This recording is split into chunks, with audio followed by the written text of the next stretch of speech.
Pardon the interruption, but I'm Mike Wilbon. It's National Big Word Day. Tony, give me a big word. Tony Kornheiser, Gilgeous Alexander, Tunga Vailoa, Antetokounmpo, Biancalana. That's better. What do you think? Yeah. Antetokounmpo is always a twister. In the old days, you and I would have said Krzyzewski and dared people to spell it. K-R-Z-Y-D-E-W-S-K-I. How's that? That's very good. Good job out of you. You can advance to 4th grade from 3rd grade. Very good. Welcome to PTI, boys and girls. In today's episode, both LA teams lose. Cooper Flagg goes pro, and Ronald Acuna Jr. has beef with his manager. But we begin today with the NBA playoffs and 2 games from yesterday that stood out. The Golden State Warriors went on the road and beat 2-seed Houston, and Oklahoma City demolished Memphis by 51 points, the largest Game 1 margin in NBA history. Wilbon, which was the more significant result? Oh, Tony, there's no question to me that the more significant result was Golden State, winning in Houston, winning in the Toyota Center last night. And you and I, of course, talked about this on your podcast today. And you were even more immediately impressed than I was, and I slid over further to your way of seeing the result of that game.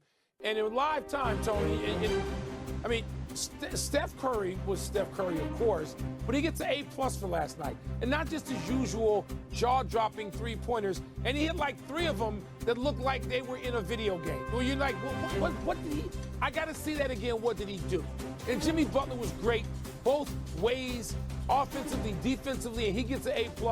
And Draymond Green made some defensive plays where he just sort of, at some point, was freelancing as Draymond Green like a free safety and deciding, here's how I'm going to take this play away from bigger, stronger, faster, more agile, facile, Gumby-like athletes that Houston has.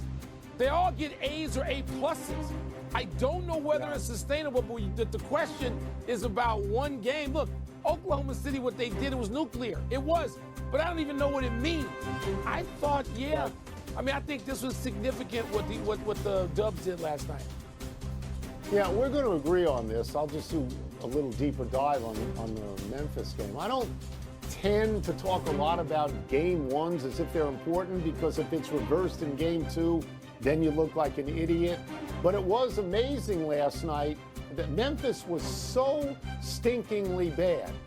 It's just incredible. When you think about this, now maybe there's an excuse. I think they had to play within 36 hours of getting into the playoffs by beating Dallas. I'm sure that was a very emotionally charged circumstance. I had no sense whatsoever that they were going to beat Dallas. I thought Dallas was going to win that game, but again, they were so stinkingly bad. Mike, at one point they were down 56 points. 56 points. Oklahoma City had swept them in the regular season 4-0, but by an average of 18, not the 51 that was at the end of this particular game. But if you want me to get carried away, much like you, I'll get carried away with Golden State going on the road and beating a 2-seed.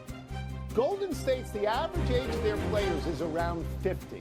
They have no business winning this particular game, and they might have snuck the series away in that one game. And you know what?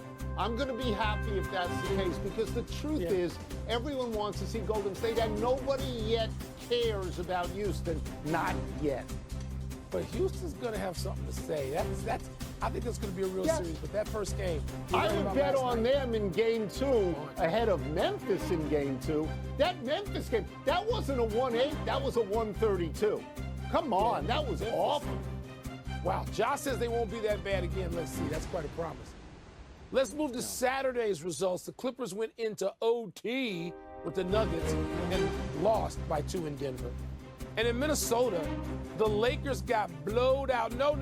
In Los Angeles, the Lakers got blowed out by the Timberwolves despite Luka's 37. So which of the LA teams had the more notable loss? Clippers, Lakers. All right, I'm going to make a value judgment here at the beginning of this answer. I know, Mike, that you really like the Clippers. There is no coach in the NBA that you praise more than Tyronn Lue, except maybe Jason Kidd. That's but fair. the Clippers are the second team in LA. People pay attention to the Clippers when the Lakers are not playing. The Clippers, for example, made a great hire 5 or 6 years ago when they got Kawhi Leonard. It's a great hire. They made a great trade a couple of years ago when they got James Harden. But that trade wasn't 1/2 as great or 1/4 as great as the Lakers getting Luka Doncic, another reason why Nico Harrison should be fired. And when you put Harden and Kawhi out there together, that's great. But it's not half as great or 1/4 as great as Luka and LeBron out there. So what I'm saying, Mike, is the more notable, the more important, everything that goes on in LA, it slides towards the Lakers. Plus, the Lakers lost at home, and the Clippers, that was a road game. Mike, I don't think there's anything the Clippers do that is as important as what the Lakers do in LA. Well, certainly not early, Tone, to your point, in the playoffs. Now, they got to get down the road, and they could get down the road because that game was even, and I think the Clippers will even that series at 1 tonight against Denver, Game 2 in Denver. So, Tony, I'm going to agree with you. And part of it was the Lakers are going to struggle against Minnesota because the Timberwolves are a veteran playoff team. They're good. They have been They're through good. the They were wars. in the conference finals. Yes, they've won big series. They beat Denver. They eliminated the champs at the time.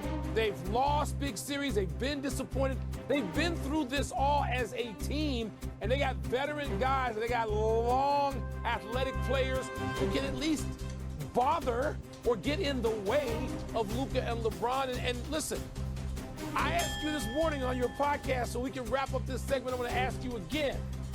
You think this is a must-win tomorrow night for the Lakers in Game 2 against the T-Wolves?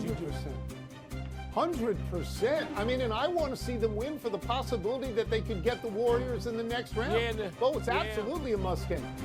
I think it's absolutely a must game. Let's move on. Cooper Flagg today announced that he will enter the upcoming NBA draft, where he is widely expected to be the #1 pick. Flagg is often spoken of as a franchise-changing player. Wilbon, after you watch Flagg at Duke this season, are you convinced Flagg is that caliber of player? Franchise-changing, no.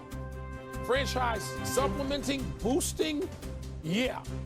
And there's certain franchises, Tony, and I got so tired of arguing this for weeks with my son, who's a Cooper Flagg, and followed him since they were both 9 years old. And it was like, Dad, he could stay. NIL money. I'm like, no, he's not staying. You don't reclass up to play against older people so you can stay in college longer when you've been the best player by far in college. So, Tony, I think he can help. If the San Antonio Spurs, oh, my God, win the lottery, and he gets paired with Wembanyama, watch out right away, like next year. It'll be like, when Ralph and Akeem got together immediately. Oh,